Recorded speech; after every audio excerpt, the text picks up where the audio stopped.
B-Leaguers, how you going? It's your boy here, Dan, at the B-League Says, coming at you with Week 3 Sunday prop show. We're looking at the Sunday slate games, which is pretty cool to have. We've got Thursday that's just been.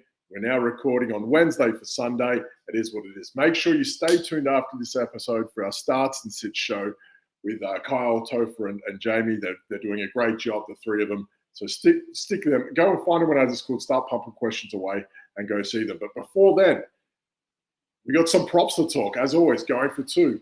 We got an affiliation with Underdog Fantasy. Promo code GF2. 100% matching deposit up to 250 big ones. And you can get some money on there and put a few of these props down. And if you don't like them, come find me and we'll talk about it. That's how we roll, right? So here we're going to go. We're going to crack into our 5 picks for Sunday's slate.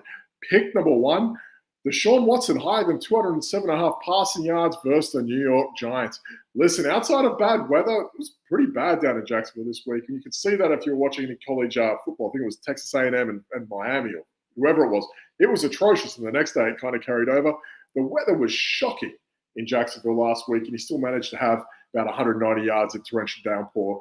I don't see how he doesn't hit against a really young Giants defense. Like, I'm a Giants guy. I think you guys know this by now. Newman, Phillips, so all those guys, they're all very young. Pinnock's probably the oldest guy there in that secondary as well. You know, they're doing well for what they are, but they're very young, very inexperienced. And then you're going to have Cooper, Judy, Elijah Moore there. It's a lot to ask of them, I think. I don't think they're going to be able to keep up with it. But in regards to that, I've said for a long time with Deshaun Watson, and maybe Jamie will disagree with this, he plays better without tight ends, I think. And he looked okay in that sort of environment in Jacksonville without Njoku. So I think he's better off with Judy and more with Cooper, and that could be saying something as well. But I've always thought that he plays. You look at his time in Houston, he didn't really do much with tight ends down there either. You have to simplify with him, get the receivers out there to separate. You can go from there. Look, if you want to also look at last year as well, it took him a few games to kind of get the ball rolling too. And we look at this year, he didn't play a game in the offseason. He did nothing. And then he came out and he was absolutely atrocious week 1. And against the Cowboys, and then week 2, he looked a little bit better. He started to make a few more plays. I like that. You can look like last year as well. He went 154 yards, 235, and then 289, and then he got injured. So he was starting to build those reps, and he started to get nice yardage. So I can see a get-right game for him. He's in the cards now. Look, don't underestimate the Giants too much from getting to him. They have a nice front with Lawrence and Burns and all those sorts of boys. They can get to him, but I don't think it's enough to rattle him too much. Look, the Giants are giving up about 205 yards a game. So you can see why they've given him 207. He hasn't quite hit that mark yet, but I think he might actually get through and smash him up this week. I could see a good 230, 240 minimum. Pick number 2, it's going to be a revenge game. We're looking at Stephon Diggs at Minnesota, a revenge game. I wish he was back there. I think he wishes he was back there after what happened in Buffalo. It didn't really end up going too far, but we're going to go lower on his longest reception of 19.5. Listen, in all fairness, he's played them once before. And this is with his peak with the Bills, and he went like 16, 12, and 120. So he absolutely smashed them. But that was a couple years ago, and he's not getting anywhere near this at this point. Like, he went berserk then with the Bills. He's not doing that in Houston. This isn't what you think.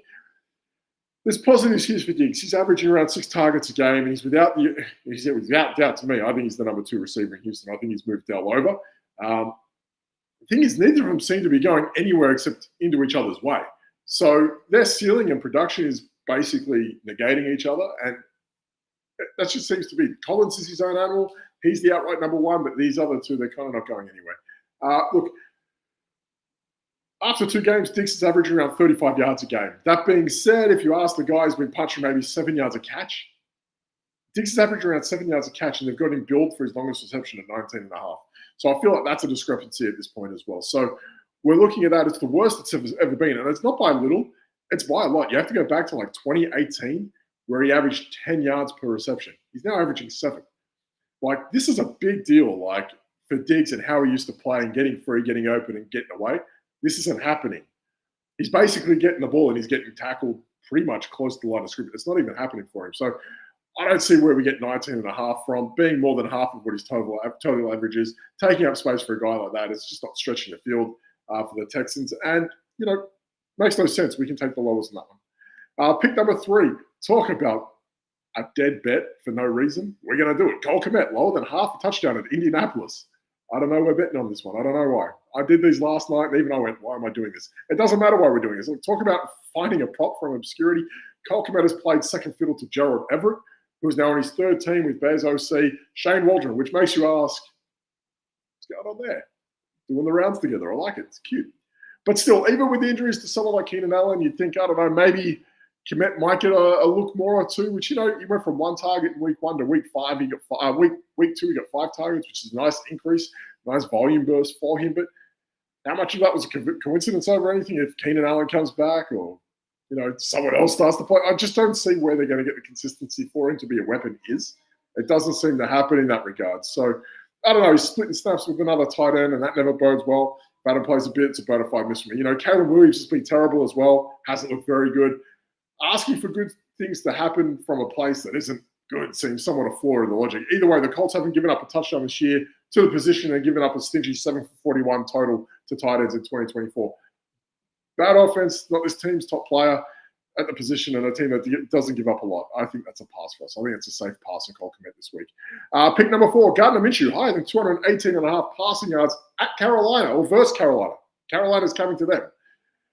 The guy is averaging 265 yards a game, right? 265 yards a game. And look, I know the line is low for him, and that's all on the Panthers' past 2 games because teams are playing them and packing it up. And like Derek Carr, week 1, he killed them before halftime. They just ran the ball the rest of the game. You look at what happened to last week. They got killed. The balls ran on. I don't even, Justin Herbert had 130 yards. So I see that the line is at 218.5. I'm looking at the switch to Andy Dalton being a positive thing for Carolina. The last time we played, I think in fantasy points, he had like 28, 30 points. The last time we played last year, he filled in for 1 game. He actually really good. Might have had 300 yards as well. So I feel like Andy Dalton's going to keep him in the game. A little more than Bryce Young has been. What did they have? 85 passing yards last week with Bryce Young. It's no good. So I think we're getting the generous line based on what Carolina what's happened to them. And we've got this discrepancy on what Gardner Minshew has been doing. Gardner Minshew's going up 265. If Andy Dalton can get them somewhat competitive, this feels like an easy smash spot for me. And I'm very happy to say that. It looks risky because Carolina suck. But I don't think it's risky because Gardner Minshew's actually been doing really well, and Andy Dalton's a boosted tight end, a quarterback. I feel like we're going to get a better result from them. At least being competitive, getting the ball to Thielen, Johnson, whoever the hell. I feel like that might be a better thing for them this week. So in terms of a punting thing, I think that's good. I think we get a win out of that. Pick number 5, we're going to go Lamar Jackson. Looked higher than 48.5 rushing yards at Dallas. Look, week 1, Dallas looked unstoppable versus Cleveland on the road, and they destroyed Deshaun Watson. There's not even a talk about that. However, the Browns quarterback was able to scoot around for nearly 40 rushing yards himself. So we now get the 0-2 Ravens, who are looking a little bit desperate, on a fast track, that indoor turf in Dallas. And I can kind of feel like Lamar's going to go, I'm going to do all this by myself this week. I don't care. I think it's going to be an it's ugly as hell game. And Lamar's just going to go, it's just going to tuck it and run. It's going to run through him, I think. So Jackson week 1 had over 120 yards on the ground, which was incredible. With 45 the following week in Vegas, versus Vegas at home last week. So I feel confident in him being able to escape and at least get us to 50 as a minimum at 48.5 rushing yards. I feel like that's going to come up over the rest of the week. So keep an eye on that. Might be best to get on that now. Even though this is Wednesday, you're not going to see this till Sunday. At least you'll know what I was thinking. All right, either way, we're going to wrap this up. We're going to go with our 5 picks. Let's have a look at these. Pick number 1.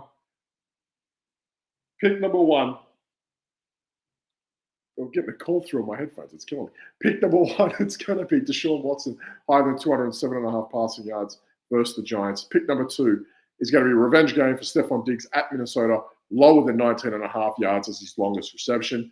Pick number 3, Cole Komet, lower than half a touchdown at Indianapolis. Pick number 4, Gardner Minshew, higher than 218.5 passing yards versus Carolina. Pick number 5, Lamar Jackson, higher than 48.5 rushing yards at Dallas. That did my head in. My head almost blew up from a phone call that came through on my headphones. I can't believe that. Either way, thanks for sticking with me on. You guys down at the B League says, as always, stick around for our Starts and Sits show that's following with Kyle, Topher, and Jamie. Get your questions in. Get your bets on. As always, GF2, promo code UnderdogFantasy.com, promo code GF2 for 100% match deposit up to 250 big ones. Have a great weekend. Safe bets, happy punts. Cheers and good.